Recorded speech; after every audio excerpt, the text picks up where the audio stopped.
तो let's start with our poem जिसका नाम है द क्वेल। तो देखते हैं, I quarrelled with my brother, मतलब मेरा झगड़ा हो गया विद माई ब्रदर, मेरे भाई के साथ। आई डोंट नो व्हाट अबाउट, मुझे नहीं पता, मतलब पता ही नहीं है कि झगड़ा किस बात पे शुरू हुआ।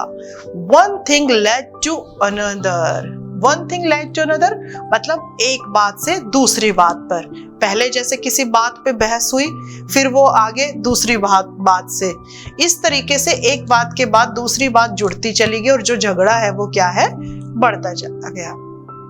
And somehow we fell out, और इस तरीके से fell out, fell out means क्या होता है, to quarrel, झगड़ा जो है हमारा शुरू हो गया। तो quarrel means fight, लड़ना।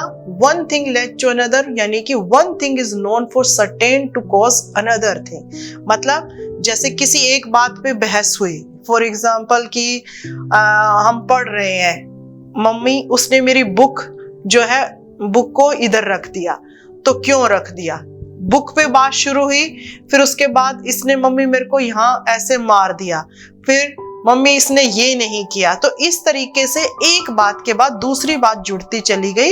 It means one thing led to another.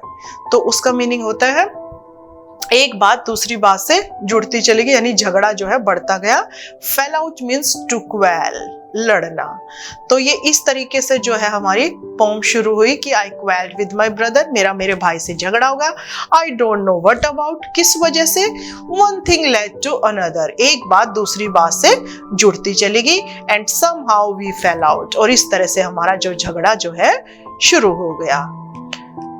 आगे देखते हैं, the start of it was slight. Slight means क्या होता है, नॉर्मल, मतलब कि स्टार्ट, जो लड़ाई का जो स्टार्टिंग थी वो बड़ी क्या थी, स्लाइट थी, नॉर्मल थी, मतलब शुरुआत कैसे हुई, बड़े आराम से। The end of it was strong, लेकिन जब एंड हुआ, यानी कि जो शुरुआत झगड़े की थी वो नॉर्मल थी, लेकिन जब एंडिंग हुई तो वो क्या हो गया, झगड़ा बिल्कुल बढ़कर स्ट्रॉन्ग, मतलब कि बड़ा मुद्दा बन गया लड़ते लड़ते।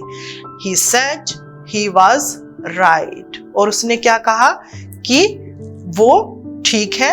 And I knew he was wrong, he said यानी कि फिर मेरे भाई ने मुझे क्या कहा कि ही वॉज राइट, कि तुम ठीक हो, और आई न्यू मुझे पता है, ही वॉज रॉन्ग, कि मैं गलत हूं। इट मीन्स कहने का मतलब है कि बाद में लड़ते लड़ते भाई ने अपनी गलती मानी और मुझे कह दिया कि तुम ठीक हो और मैं गलत हूं। आगे देखते हैं, वी हेटेड वन अनदर, मतलब फिर झगड़ा बढ़ रहा था तो हेटेड, दोनों एक दूसरे को नफरत कर रहे थे, पसंद नहीं कर रहे थे। The afternoon turn black, afternoon turn black means जो दोपहरी थी वो क्या हो गई, turn black, to become very unpleasant, मतलब तनाव बहुत बढ़ गया, दोनों एक दूसरे का चेहरा भी नहीं देखना चाहते थे।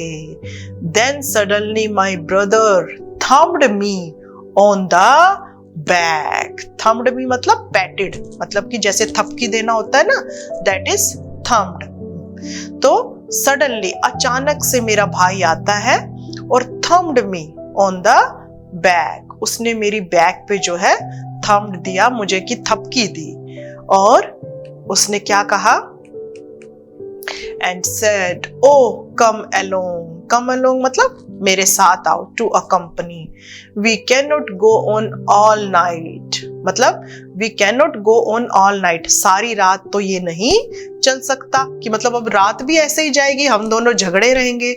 I was in the wrong, और फिर उसने क्या कहा, I was in the wrong यानी कि मैं गलत था, और he was in the right, और तुम ठीक थे। देखो पहले जब लड़ाई हुई तो दोनों क्या कह रहे थे, मैं ठीक हूं और तुम गलत हो, लेकिन फिर जब रात हो गई तो बड़ा भाई आता है, I was in the wrong, और वो कहता है I was in the wrong, मैं गलत हूं, और he was in the right, और तुम ठीक हो। तो इस तरीके से आकर जो है झगड़ा खत्म हो गया। कहने का मतलब जो अपनी गलती मान लेता है वो एक्चुअली में ठीक होता है। तो जब भी कोई लड़ाई हो तो सॉरी बोलकर हमें उस झगड़े को खत्म कर देना चाहिए। तो ये जो पोम है हमें ये एक लेसन भी देती है, एक मोरल लेसन, कि जब गलती हो तो हमें अपनी जो है सॉरी बोल देनी चाहिए और माफी मांगकर उस झगड़े को खत्म करने देना चाहिए। तो ये थी हमारी ब्यूटीफुल सी शॉर्ट पोम द क्वेल।